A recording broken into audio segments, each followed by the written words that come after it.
right, good morning to you. You're listening to Money FM 89.3. It's time for your morning shot. Now, as the world recovers from the global repercussions of the COVID-19 pandemic, the Earth's sensitive ecosystems recorded losses on many fronts, including biodiversity.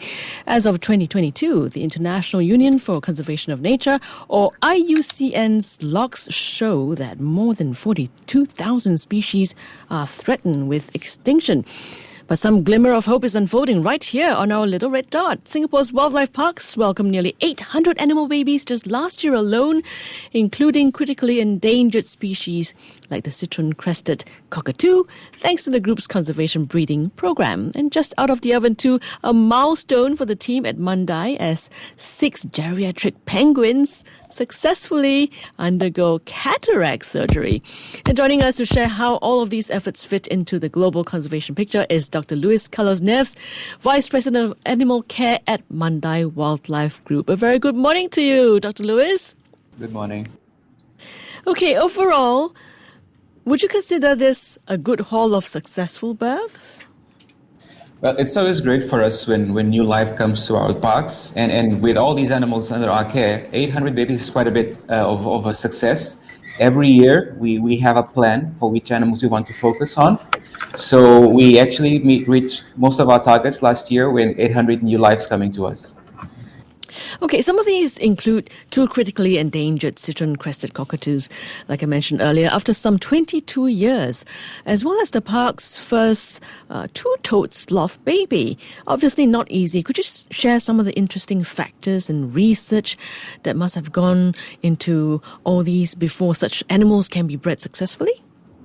Well, lots of research and lots of patience as well. The citron-crested actually, they came to us a few years ago. And they were former pets, so they were quite imprinted into humans. So it took us more than 10 years for them to actually refocus from humans, from their caretakers to the actual bird. And we've tried multiple possible combinations. With parrots, it's very important to have a compatible pair. It's not like you can just put male and female together. So it took us easily 10 years for these two to actually fall in love and finally gave us 2 chicks. We are very excited because actually last year we were the only zoo in the world that bred this species, which is really important. Okay, any specific environmental conditions that can be created to help the animals, as well as the kind of care that would be needed? Yes, absolutely. There's a lot of work that goes behind the scenes. We care for animals focusing on their welfare, meaning that we want that their interaction between the animals and their surroundings is as good as possible. And that means that we focus on 5 essential pillars. Nutrition, they must be fed adequately what they need. Behavior, we want them to behave as natural as possible and to have interactions with their own peers. We want to have a great environment for them. They must be able to climb up if they're arboreal. They must be able to have hideouts if they're a bit shy. And also, we want them to have top medical care. So we have a great team of veterinarians that help us keep their health in check. And overall, this ultimately give us healthy, happy animals if you want, and this ultimately leads to them wanting to start families and raise their babies. Aside from educational purposes, what is the rationale behind breeding endangered species in captivity? Well, nowadays zoos are not just about coming and see animals, obviously, and people do come to see the animals and have a good time, but like you mentioned, education is core to our mission, but also all the animals that we care for are here because they are managed cooperatively between us and other zoos, and the populations under human care actually serve as assurance populations, meaning that tomorrow, if necessary, we can actually send animals that are born or hatched in zoos back to the wild to support the wild populations that are dwindling. We are speaking with Dr. Luis Carlos Neves, Vice President of Animal Care at Mandai Wildlife Group. Dr. Luis, we understand that Mandai Wildlife Group is currently involved in over 160 internationally managed species programs. Now, this constitutes breeding, research, and education. Can you give us an example of these projects? And what else is there in the pipeline? So these projects are really important for us because it means that the animals that are here with us are actually part of a global zoo population. And that means that, for example, some of the babies that were born with us last year will make their way to other zoos as long as their genetic compatibility with the other populations actually sustains the population globally. What we are aiming at is to have long-term genetic and demographic sustainability in the zoo populations. And we're very happy to be able to support over 160 of those projects, some of them actually managed by us here. 14 of those 160 actually are managed, coordinated by Mandai staff. And these are species like very critically endangered straw-headed bulbuls, black-winged miners, and also more local species like Sundus loris are actually managed by us at the global level as well. So we're very excited about this. So, which are some of the zoos or partners that you work with internationally? So we are members of a number of international zoo associations, the most relevant ones being the European Zoo Association and the Australasian Zoo Association. And together, we actually exchange animals based on that genetical sustainability. And that also ensures that we only work with zoos that have similar welfare and care standards like we have. What else is in the pipeline in terms of future plans with your partners?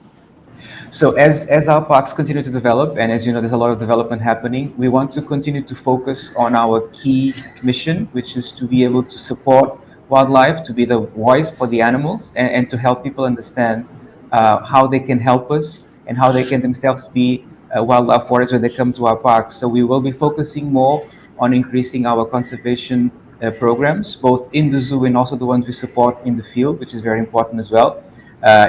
Zoos cannot save species just by what we do in the zoo. There has to be also mitigating measures to what is making these animals endangered in the wild. So we also have the very good partners in the field that help us look into how can we help the animals that are left in the wild as well.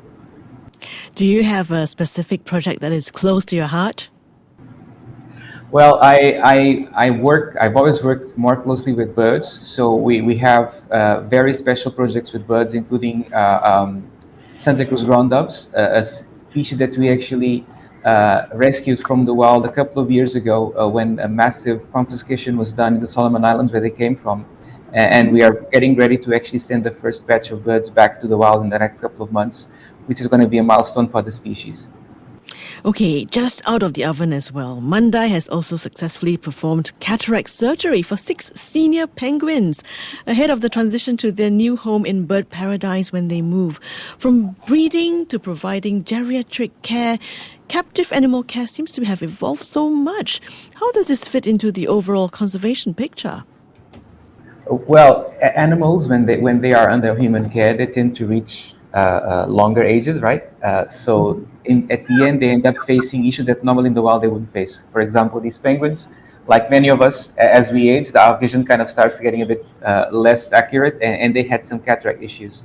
So besides having all these animals to connect with people and to help us communicate our message, we have quite a bit of a complex framework behind the scenes, including this kind of geriatric program. Any animal that reaches around 70% of their wild lifespan with us automatically gets into this program. And this can mean anything from more regular vet checks to special diets, or in the case of these penguins, to actually have more focused interventions. They were aging, their sight was getting worse. Our vets detected cataracts, and because they're moving to a brand new place, which is much bigger, and they will definitely benefit from seeing better to be able to maneuver. And because we always try to get our animals to have the best possible welfare, and healthcare is one of those pillars, we wanted to make sure that they actually were able to enjoy the new facilities just like any other penguin. So that's where we had the surgery done with them. Very quickly before we let you go, can you tell us about maybe some of the challenges that Mandai might face in reintroducing these animals to the wild? Well, the first thing that you need to make sure is that whatever made the animal threatened in the beginning is not there anymore. So that's why building up these assurance populations in zoos is very important. But then it's not like because we've bred 800 animals last year, we can bring them all to the wild. We must first make sure that whatever made them endangered in the first place is not there anymore. And this is very hard because there's many threats to species, from habitat loss to disease, to to poaching, to illegal trade. So it's a very, very complex work. That's why we need all the partners that we have. So releasing animals back into the wild is kind of like the cherry on top of the cake, but it's always the last thing that we need to do. Before that, there's a lot of work to be done in the actual habitat and also with the communities that live around the areas. All right, thank you very much for sharing your insights with us. We've been speaking with Dr. Luis Carlos Neves, Vice President of Animal Care at Mandai Wildlife Group. Thank you very much.